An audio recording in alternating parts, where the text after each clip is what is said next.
নামাজ, রোজা, হজ, জাকাত এবং দ্বীনি আলোচনা, ইমানি মেহনত, সেই মেহনত সম্পর্কে প্রথমে আলোচনা হয়। সেখানে বলা হয়েছে যে বারে বারে দাঁড়ে দাঁড়ে জান এবং মাল নিয়ে আল্লাহ রাস্তায় বের হতে হবে দ্বীনের যে প্রচার, সেই প্রচারের জন্য।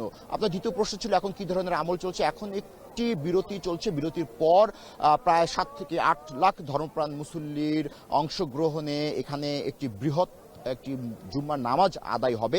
একটু জানিয়ে রাখি যে এই 58 বছরের ইতিহাসে ইজতেমা ময়দানে মুসল্লিরা এবং একই সঙ্গে উলামায়ে মাশায়েখ বলছেন যে ইবাদত বন্দিগির যে অন্যতম একটি মাধ্যম সেটি হলো যে পবিত্র শবে বরাত, লাইলাতুল বরাত বলা হয়, অর্থাৎ ভাগ্য রজনীর যে রাত, সেই রাতের কথা এখানে বলা হচ্ছে যে সেই রাতে কিন্তু সৃষ্টিকর্তা সকলের গুনাহ মাফ করে দেন। একই মধ্যে এই শবে বরাতের মধ্য দিয়ে এই বিশ্ব ইজতেমার দ্বিতীয় পর্ব শুরু।